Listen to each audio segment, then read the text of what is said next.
बिस्मिल्लाहिर्रहमानिर्रहीम। अस्सलाम वालेकुम students, welcome to CBEL concept based education learning YouTube channel में हमाद अहमद आपका ट्यूटर। आज की इस वीडियो में हम बात करेंगे बीकॉम पार्ट 1 की और इसका सब्जेक्ट है फाइनेंशियल अकाउंटिंग। तो स्टूडेंट्स, आपको पता है हमने चैप्टर नंबर 16 स्टार्ट किया। That chapter is accounts from incomplete record, जिसे सिंगल एंट्री सिस्टम भी कहते हैं। आज हम उसकी प्रॉब्लम नंबर 6 करेंगे।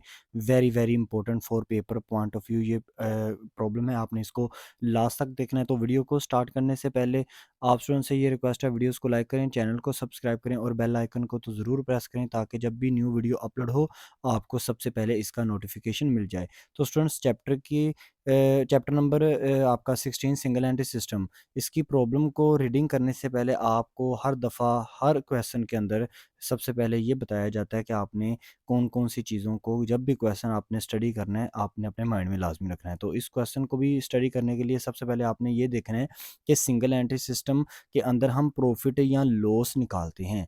उसके लिए हमने क्या बनाना होता है, statement of profit and loss account बनानी होती है। लेकिन हमने statement of profit and loss account के अंदर हमें चाहिए होता है ओपनिंग कैपिटल और क्लोजिंग कैपिटल। तो अगर हमें ओपनिंग कैपिटल या क्लोजिंग कैपिटल क्वेश्चन में ना दिया हो, तो उसके लिए हम क्या बनाते हैं, स्टेटमेंट ऑफ अफेयर्स बनाते हैं, या ओपनिंग या क्लोजिंग कैपिटल को निकालने के लिए, या अगर दोनों ही ना दिए हों तो दोनों को निकालने के लिए ना हम फिर स्टेटमेंट ऑफ अफेयर बनाते हैं। तो अब हम क्वेश्चन की रीडिंग करते हैं और देखते हैं कि क्वेश्चन में एक्चुअल में क्या-क्या लिखा हुआ है। प्रॉब्लम नंबर 6 है, a retailer trade does not keep his double entry system, his position on 1 Jain 2017 was as follow. अब नेक्स्ट आगे देखें तो बैलेंस शीट आपको दी हुई है, एक तरफ एसेट्स और दूसरी तरफ लिबिलिटी। एसेट में देखें आपको दिया हुआ cash in hand 500, cash at bank 6000, फिर स्टॉक आपके पास 5000, फिर डेटर आपके पास 3300, फिर फर्नीचर दिया हुआ है। और दूसरी तरफ देखें आपके पास लिबिलिटी साइड पर क्रेडिटर दिया है और कैपिटल आपको दे दिया है। अब कैपिटल देख रहे हैं, लिबिलिटी साइड पर आपको दे दिया 12000 है। तो इसका मतलब है 1 जनवरी 2017 को हमारे पास कैपिटल मौजूद है 12,000 का, जिसको हम ओपनिंग कैपिटल कहेंगे, क्योंकि साल के स्टार्ट में है ना, तो ओपनिंग कैपिटल इसको कहेंगे। तो ये हमें देखें यहाँ पर ओपनिंग कैपिटल मौजूद है। पीछे वाले क्वेश्चन में क्या किया करता था, वो ओपनिंग कैपिटल हमें स्टार्टिंग में दे दिया करता था। वो कहता था कि mister Nawaz commenced his business with capital 12,000 या 15,000। तो वहाँ पर हमें पता चल जाता था, मैंने आपको बता दिया था कि जब बिज़नेस स्टार्ट हो और साथ ही आपको कैपिटल दे दे, तो वो आपका ओपनिंग कैपिटल है। यहाँ पर उसने क्या किया, आपको पूरी एक बैलेंस शीट बनाकर ना उसके अंदर कैपिटल दे दिया। तो आपने ये अलहदा से स्टेटमेंट ऑफ अफेयर नहीं इसकी बनानी। अब ये आपको कैपिटल दिया हुआ है। आई थिंक सो आप अंडरस्टैंड कर गए। नेक्स्ट आगे बढ़ते हैं। नेक्स्ट आगे देखें तो वो कहता है his position at the end of year 2017, यानी कि 2017 के एंड पर। ये एंड क्या होता है, वही 31/12/2017। एंड को समझ लेना, अगर उसने नई डेट दी हुई तो आप समझ जाएं।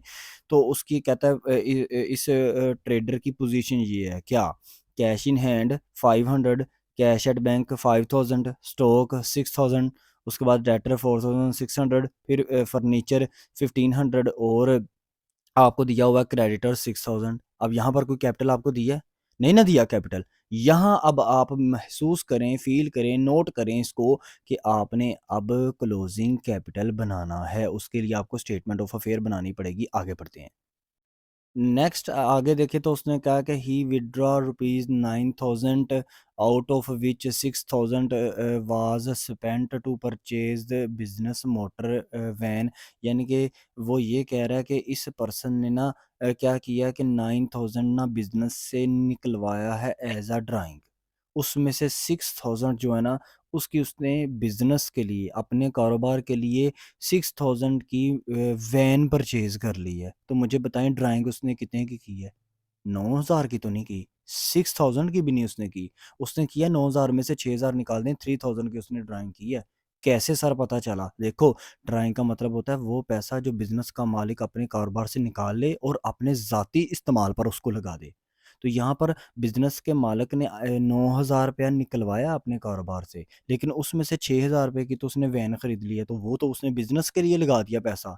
लेकिन बाकी जिसके बारे में इन्फॉर्मेशन नहीं दी हुई, तो उसको आप इनडायरेक्टली समझेंगे कि बाकी अमाउंट जो है ना, वो उसने अपने ज़ाती इस्तेमाल के लिए लगाई है। वो कितनी है ना, वो कितनी है 3000, 9000 में से 6000 माइनस करें ना, तो 3000 आ जाती है। अब आगे देखें, वो कहता है कि प्रिपेयर करें, प्रॉफिट इस बिज़नेस का निकालें, और बैलेंस शीट भी आपने बनानी है। After making the following adjustments, अब नीचे एडजस्टमेंट्स भी कुछ दी हुई हैं, कहता है इनको भी ज़रा नोट करें, और इन एडजस्टमेंट का भी काम करना है, तो एडजस्टमेंट्स पढ़ते हैं। अब नंबर 1 एडजस्टमेंट्स देखें, वो कहता है कि डेप्रिसिएशन 10% आपने निकालनी है किस पर? 10% निकालनी है फर्नीचर पर और मोटर वैन पर। दूसरी एडजस्टमेंट क्या है? वो कहता है कि बैड डेट्स लो कितने हैं? वो हैं 200, और आपने प्रोवाइड करना है 5% डाउटफुल डेट्स, यानी कि ये क्या है? ये प्रोविजन है। याद रखिएगा स्टूडेंट्स, बैड डेट्स हमेशा आपको अमाउंट में दिए होते हैं, यानी कि 200, 500, 700 इस तरह दिए होते हैं। लेकिन जो प्रोविजन होती है ना, जिसको हम न्यू प्रोविजन कहते हैं, वो हमेशा परसेंटेज में दी होती है। जैसे कि अभी दी हुई है आपको 5%, 7% हो जाए, 2.5% हो जाए, तो इस तरह आपको प्रोविजन हमेशा आपको दी होती है परसेंटेज में, और बैड डेट्स हमेशा आपको दिए होते हैं वैल्यू में, यानी कि अमाउंट में। अब हम सॉल्यूशन की तरफ मूव ऑन करते हैं। इन एडजस्टमेंट्स का भी काम देखेंगे। हमने क्या निकालना है? हमने इस बिज़नेस का प्रॉफिट या लॉस निकालना है, और उसके लिए हमें सबसे पहले ना क्लोजिंग कैपिटल निकालना पड़ेगा, और क्लोजिंग कैपिटल को निकालने के लिए हम स्टेटमेंट ऑफ अफेयर्स बनाएंगे। अच्छा, तो स्टूडेंट्स अब आप सॉल्यूशन की तरफ मूव ऑन करें, बड़ी तवज्जो से आपने ना सॉल्यूशन को देखना है। सबसे पहले क्लोजिंग कैपिटल को बनाने के लिए हम क्या बनाएंगे? Statement of affair. तो आप ऊपर हेडिंग देंगे स्टेटमेंट ऑफ अफेयर, नीचे एज ऑन 31/12/2017। ठीक हो गया। फिर आपने क्या करना है? फॉर्मेट बनाना है asset rupees liability capital, liability plus capital, या खाली लिबिलिटी रुपीज़। अब एसेट साइड पर ना तमाम चीज़ें लिखें, वो एटम्स लिखें एसेट साइड के अंदर जो आ रही हैं, जो आपने वो पीछे क्वेश्चन के अंदर पढ़ी थी ना, at the end of year 2017 जो दी हुई थी, वो एसेट साइड पर सारी चीज़ें लिखें, जो जो उसमें से एसेट हैं। तो नंबर 1 कैश इन हैंड, ये एसेट होता है 500, आपने इसको लिख दिया रुपीज़ के कॉलम में। फिर है कैश एट बैंक 5000, इसको भी लिख दिया एसेट साइड पर और रुपीज़ के कॉलम में 5000। फिर नेक्स्ट है स्टॉक, अमाउंट कितनी है? 6000 रुपीज़ के कॉलम में, इसको भी लिख दिया एसेट साइड के अंदर। फिर है डेटर, डेटर की अमाउंट है 4600, इसको रुपीज़ के कॉलम में नहीं लिखना, इसको आपने इनर लिखना है, क्योंकि इसके ऊपर एडजस्टमेंट्स भी हैं। तो एडजस्टमेंट्स इसमें से ऐड या लेस करके जो भी उसका ट्रीटमेंट होगा, फिर नेट अमाउंट को हम बाहर लिखेंगे। तो सबसे पहले आपने लेस करना है बैडर्स, जो कि 200 हमें दिए हुए थे ना, वो हमेशा याद रखिएगा डेटर्स में से लेस होते हैं बैड डेट्स। तो आपने 4600 में से लेस किए 200, तो आ गया 4400। अब इसमें से आप लेस करेंगे प्रोविजन फॉर डाउटफुल डेट्स, वो जो हमें 5% उसी लाइन के उसी एडजस्टमेंट्स के आगे दी हुई थी ना, सेकंड एडजस्टमेंट के आगे हमें दी हुई थी 5% प्रोविजन बिलो, तो वो प्रोविजन फॉर डाउटफुल डेट होती है। वो आपने 5% किसका लेना है? आपने डेटर का 5%, यानी कि 4600 का 5% नहीं लेना। प्रोविजन हमेशा लेते हैं जब डेटर में से लेस कर लेते हैं ना बैड डेट्स, और उसका जो जवाब आता है, जैसे कि 4400 है, इसका 5% आपने लेना है। तो 4400 मल्टीप्लाई बाय 5 डिवाइडेड 100 करेंगे, तो आपके पास आएगा 220, 220 रुपये। अब आपने क्या करना है? इसको लेस करें, क्योंकि फार्मूला देखें लेस हो रही है ना ये चीज़, तो 4400 में से माइनस करें 220, तो आपके पास आएगा 4180। ये वैल्यू को आपने रुपीज़ के कॉलम में लिख देना है, ये आपकी नेट वैल्यू है। नेक्स्ट आगे देखें फर्नीचर। तो फर्नीचर की अमाउंट आप रुपीज़ में नहीं लिखेंगे, क्योंकि इसके ऊपर भी एडजस्टमेंट दी हुई है। तो फर्नीचर आपने इनर कॉलम में लिखा, कितनी अमाउंट थी? 1500, और इसके ऊपर लेस करनी है आपने डेप्रिसिएशन, जो कि आपकी एडजस्टमेंट थी, वो थी 10%। तो 1500 का 10% लें, यानी कि 1500 मल्टीप्लाई बाय 10 डिवाइडेड बाय 100 करेंगे, 150 रुपीज़ आपके पास आएगा। अब 1500 में से माइनस कर दें 150 रुपीज़, तो अमाउंट आती है 1350, 1350 रुपये। ये रुपीज़ के कॉलम में आपने इसको लिख देना है, क्योंकि अब ये नेट अमाउंट आपकी निकल आई है। नेक्स्ट देखें, नेक्स्ट है मोटर वैन। ये कहाँ से आया सर? वहाँ पर तो नहीं मौजूद।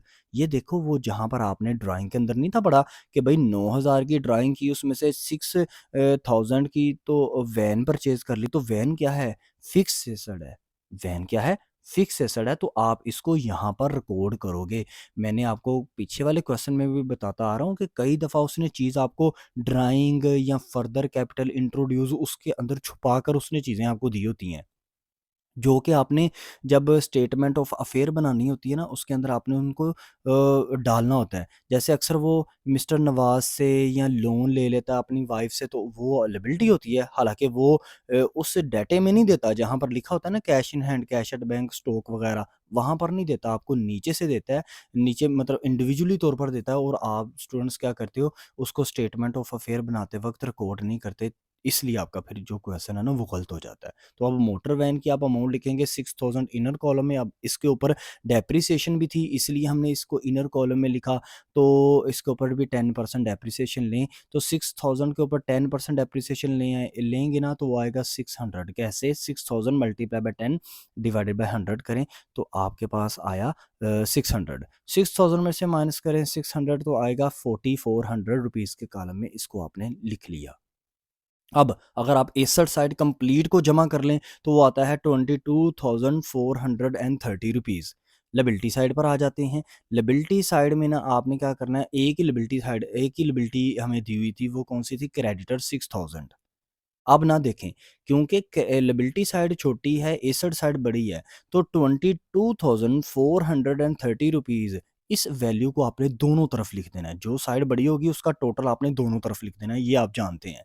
अब ना आपने क्या करना है, इसमें से माइनस कर देना है लायबिलिटी साइड को, छोटी वाली साइड को। तो 22,430 रुपीज़ में से माइनस करें 6000, तो आपके पास आएगा 16,430 रुपीज़। ये आपके पास क्लोजिंग कैपिटल निकल आया। इसको चाहे क्लोजिंग कैपिटल का नेम दे दें, ये क्रेडिटर्स के नीचे लिख दें, चाहे इसको कैपिटल एट द एंड लिख दें, चाहे इसके आगे डेट लिख दें, कैपिटल ऑन 31/12/2017, इस तरह लिख दें, जैसे मर्ज़ी लिख दें, वो गलत नहीं करेगा।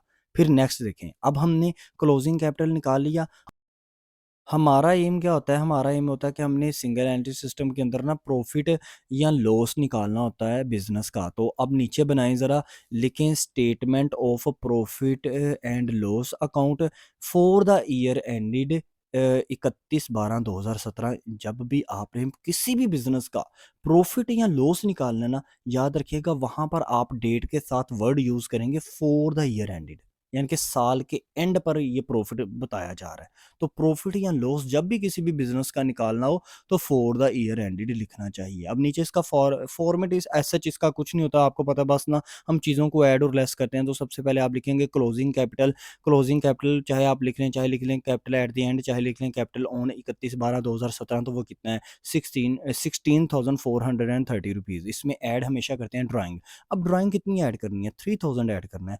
आप स्टूडेंट से 9000 या 6000 को काइंडली मत ऐड कीजिएगा, क्योंकि 9000 में से 6000 की तो उसने मोटर वैन परचेज़ कर ली थी और परचेज़ की थी उसने वो बिज़नेस के लिए। तो इसलिए 3000 जस्ट ड्राइंग रहती है जो उसने अपने ज़ाती इस्तेमाल के लिए यूज़ किया हुआ है। तो 3000 को ऐड किया 16,430 रुपीज़ में, तो आया 19,430 रुपीज़। अब इसको हम एडजस्टेड कैपिटल 31/12/2017 का नेम दे देंगे। इसको सर एडजस्टेड कैपिटल का नेम हम नहीं थे दिया करते।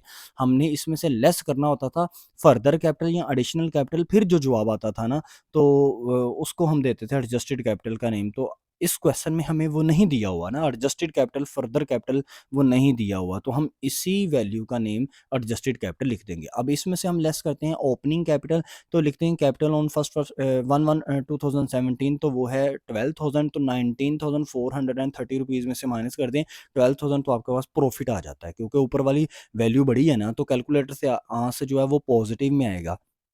तो इस तरह आपका आंसर आ जाता है 7,430 रुपीज़। तो ये आपका प्रॉफिट आ गया किसका? सिंगल एंट्री सिस्टम का। अब एक्चुअल में ऊपर वाले तमाम क्वेश्चंस देखें तो हम यहाँ तक ही बस क्वेश्चन को सॉल्व किया करते थे, लेकिन इस क्वेश्चन में हमें उसने बैलेंस शीट भी मांगी हुई है, तो हम बैलेंस शीट भी बनाएंगे। अब आपके सामने ये देखें, ये बैलेंस शीट शो हो रही है, तो आप सबसे पहले लिखेंगे बैलेंस शीट, फिर नीचे वही एज एट 31/12/2017। तो यहाँ पर भी देख रहे हैं आप, एज का वर्ड यूज़ हो रहा है। तो एज का वर्ड हमेशा तब यूज़ होता है जब ऊपर प्रॉफिट या लॉस अकाउंट ना दिया हो। जब भी आपने प्रॉफिट या लॉस अकाउंट निकालना है ना, तब आपने हमेशा फॉर द ईयर एंडेड लिखना है, ठीक है जी। अब बैलेंस शीट का फॉर्मेट क्या होता है? वही फॉर्मेट होता है, एसेट रुपीज़, लायबिलिटी रुपीज़। ठीक है? अब एसेट में लिखें। अब आप बैलेंस शीट हमेशा याद रखना, बैलेंस शीट हमेशा क्लोज़िंग जो चीज़ें दी होती हैं, यानी कि क्लोज़िंग एसेट्स जो दिए होते हैं, हमेशा उनकी बैलेंस शीट बनती है। तो इस क्वेश्चन के अंदर आप वो ओपनिंग डेटे वाले एसेट्स या लायबिलिटीज़ नहीं यूज़ करेंगे, आप क्लोज़िंग डेटे वाले, यानी कि वो जो आपने वैल्यूज़ यूज़ की है ना स्टेटमेंट ऑफ अफेयर बनाते वक़्त क्लोज़िंग कैपिटल की, वो वाली वैल्यूज़ यूज़ करनी है एसेट में। तो सबसे पहले अब इसका वो फॉर्मेट नहीं बनेगा करंट एसेट या फिक्स एसेट, वैसे नहीं, बस क्योंकि सिंगल एंट्री सिस्टम है ना, तो आप जस्ट जो है ना वो सीधे-सीधे आप अपने डायरेक्ट एसेट ही लिखेंगे। तो सबसे पहले एसेट लिख दें, कैश इन हैंड 500, फिर कैश एट बैंक 5000, फिर डेटर उस आप वो कैसे लिखेंगे जी, डेटर आपका आ जाएगा 4600 अंदर ही, फिर इसमें से लेस करेंगे आप बैड डेट्स कितने 200, वो आ जाता है 4400, फिर उसमें से आप लेस करेंगे प्रोविजन फॉर डाउटफुल डेट, और वो कितनी थी 5% लेते हैं 4400 का, तो आ जाता है 220, तो माइनस किया तो 4180, वो बिल्कुल वैसे ही वो जैसे आपने उधर किया था जब आपने क्लोजिंग कैपिटल की स्टेटमेंट बनाई थी, स्टेटमेंट ऑफ अफेयर। फिर उसके बाद नीचे आ जाएँ जी, फर्नीचर, फर्नीचर की अमाउंट कितनी थी 1500, इसमें से लेस की आपने डेप्रिसिएशन 10% ली 1500 का, तो आया 150, तो लेस किया 1500 में से 150, तो आया 1350 रुपीज़ के कॉलम इसको लिख दिया। फिर मोटर वैन 6000 इनर कॉलम में लिखा और उसके ऊपर 10% डेप्रिसिएशन ली, तो वो आई 600, 6000 में से 600 माइनस किया तो आ जाता है 5400, तो उसको आपने रुपीज़ के कॉलम में लिख दिया। अब आप जब इस तमाम को जमा करेंगे तो आपके पास वैल्यू वही आएगी 22,430 रुपीज़। ठीक है? अब लायबिलिटी साइड पर आ जाएँ। लायबिलिटी साइड पर आपने क्या करना है? लायबिलिटी साइड पर सबसे पहले क्रेडिटर लिखा 6000, फिर उसके बाद आपने क्या लिखा? फिर उसके बाद आपने लिखा कैपिटल। जब भी बैलेंस शीट बनाते हैं ना, याद रखिएगा आपको कैपिटल लिखना पड़ता है लायबिलिटी साइड पर। अब कैपिटल कौन-सा लिखेंगे? ओपनिंग या क्लोजिंग? याद रखिएगा बैलेंस शीट में हमेशा कैपिटल जो है वो ओपनिंग लिखा जाता है, ओपनिंग कैपिटल लिखा जाता है। बैलेंस शीट जब वो बनाने के लिए कह देगा ना, तो कैपिटल आपने ओपनिंग यूज़ करना है, वो है 12,000 इनर लिखें, अंदर लिखें। इसमें ऐड करें आप अपना वो जो प्रॉफिट आया था 7,430 रुपीज़, तो 12,000 में प्लस करें 7,430 रुपीज़, तो आएगा 19,430 रुपीज़। इसमें माइनस करना पड़ेगा आपको ड्राइंग, ये फार्मूला होता है, यानी कि कैपिटल उसमें प्लस करें प्रॉफिट और माइनस करें ड्राइंग, तो वो कितनी थी ड्राइंग? ड्राइंग थी आपकी 3000, तो इस तरह आपका जवाब आ जाएगा 16,430 रुपीज़। इसको आप रुपीज़ के कॉलम में लिख देंगे, तो आपका इस तरह बैलेंस शीट क्या आ जाएगी? बैलेंस शीट आपकी जो है वो एसेट साइड और लायबिलिटी साइड दोनों आपने क्लियर कर दी। अब ये 16,430 रुपीज़ ये, और उसके ऊपर क्रेडिटर्स देखें वो भी हैं 6000, तो ऐड करेंगे वही 22,430 रुपीज़, तो बैलेंस शीट आपकी क्लियर होगी। यानी कि एसेट साइड भी और लायबिलिटी साइड भी दोनों आपकी मैच कर गई। तो बैलेंस शीट में एक्चुअली जब आप फाइनल अकाउंट पढ़ते हैं तो आप यही तो सीखते हैं कि बैलेंस शीट हमेशा आपने मैच करनी होती है। तो ये स्टूडेंट्स आपका यहाँ पर क्वेश्चन जो है वो आपका कंप्लीट हो जाता है। आई थिंक सो कि मैंने बेटर वे में समझाने की कोशिश की है कि आपको ना समझ में आए। तो अगर फिर भी आपको कोई इश्यू है, कोई प्रॉब्लम है, कोई क्यूरी है, तो कमेंट सेक्शन में लाज़मी पूछिएगा। इंशाल्लाह आने वाले वीडियो में हम क्या करेंगे, क्वेश्चन नंबर 7 करेंगे, प्रॉब्लम नंबर 7 करेंगे, बहुत इंपॉर्टेंट वो भी है। वीडियो अच्छी लग रही है तो आप अपने फ्रेंड्स से इसको शेयर करें वीडियोज़ को, चैनल को सब्सक्राइब करें, वीडियोज़ को लाइक करें, और ये चैनल आपको मुस्तकबिल में भी बेनिफिट करता है, क्योंकि हम इस चैनल के थ्रू आपको कंप्लीट प्रिपरेशन करवाते हैं आपके जो एनुअल एग्ज़ाम होते हैं या सप्लीमेंट्री एग्ज़ाम होते हैं उनके हवाले से, चाहे ऑनलाइन क्लासेस की बात कर ली जाए, चाहे नोट्स की बात कर ली जाए, हर चीज़ आपको फुली प्रिपेयर की जाती है। सो ये चैनल सब्सक्राइब करना आपके लिए बहुत ज़्यादा इंपॉर्टेंट है। अपना ख्याल रखें, अपने इस यूट्यूब चैनल का भी। अल्लाह हाफ़िज़।